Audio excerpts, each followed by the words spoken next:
ঈদের কেনাকাটা কি সবার শেষ না শুরু করে দিয়েছেন? আমাদের তো শেষ। তো আসসালামু আলাইকুম এভরিওয়ান। ঈদ উপলক্ষে কি কি কিনলাম সবার জন্য সব থাকতেছে এই ভিডিওতে। আশা করি আজকের ভিডিওটা আপনাদের কাছে খুব ভালো লাগবে। আমার বিয়ের পরে এই প্রথম কোনো ঈদ আমার কাছে খুব স্পেশাল, কারণ প্রথম 2.5 বছর আমি হাজবেন্ডের কাছ থেকে দূরে ছিলাম।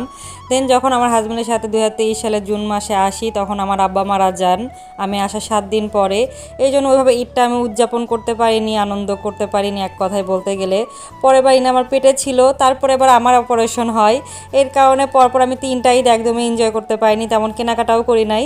কিন্তু এই ঈদটা আমার জন্য একদম স্পেশাল। আমি মনের মতন করে সব কিছু করবো বেঁচে থাকলে ইনশাল্লাহ। আর আজকে যেহেতু মার্কেটে যাব, তাই অনেক সময় যাবে ওইদিকে, অনেক টায়ার্ড লাগবে, তাই ভাবলাম দুপুরবেলা সে রান্নাটা সেরে নেই। তো এখানে রান্না করেছি 2 পদের। এখানে গরুর মাংস রান্না করেছি আলু দিয়ে হালকা ঝোল রেখে, আর গরুর তেল চর্বি দিয়ে বুটের ডাল রান্না করেছি। আমার হাজবেন্ড আজকে বাসায় ইফতার করে নাই, সে রাত 8টার দিকে বাসায় এসেছে। দেন 8:30টার পর আমরা বের হয়ে যাই কালেক্টর মার্কেটে মার্কেট করতে। আমরা সবসময় কালেক্টর মার্কেট থেকে কেনাকাটা করি। কেনাকাটা শেষ করে ভাবলাম প্যারিস রোড থেকে একটু স্ট্রিট ফুড ট্রাই করি। তো এখানে আমার মেয়ে অনেক মান সম্মান খাইছে আমাদের। ওখানে একটা দোকান থেকে সে চাচ্ছিল যে ফুচকা যেন তাকে দেয়। প্যারিস রোড থেকে আমরা 2টা জিনিস ট্রাই করি। এখানে ফুচকা খাই 30 টাকা প্লেটের, আর 100 টাকার একটা কম্বো নেই, কিন্তু এই কম্বোটা আমার কাছে তেমন মজা লাগে না কেন জানি। খাওয়া দাওয়া শেষ করে আমার বাসায় আসলাম। বাসায় এসে আমি এখানে পুরি বানাইছিলাম, সন্ধ্যার দিকে আমি ডোটা করে রেখেছিলাম। যেদিনে বুটের ডাল রান্না করে আমার হাজবেন্ডের আবদার থাকে লুচি বা পুরি করে দেওয়ার জন্য, তাই আজকে নিজে থেকে করে দিয়েছি। সে রোজা থেকে তো খুব হ্যাপি এটা পাওয়ার পর। তো এখন শেয়ার করব কি কি কেনাকাটা করলাম ঈদ উপলক্ষে এবং শ্বশুর বাড়িতে কি কি দেওয়া হইলো।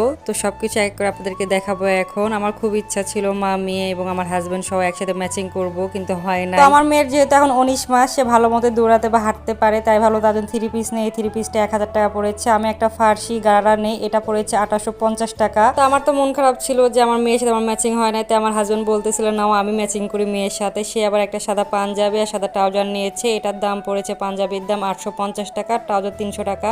একটা কালো শার্ট নিয়েছে, এটা 450 টাকা পড়েছে। অ্যাপেক্স থেকে আমার হাজবেন্ড এবং আমি জুতা নিই। আমার জুতার দাম পড়েছে 1690 টাকা, আমার হাজবেন্ডের জুতার দাম পড়েছে 990 টাকা, আর আমার মেয়ের 2টা জুতা পড়েছে 350 টাকা করে। এটা লোকাল থেকে নেওয়া।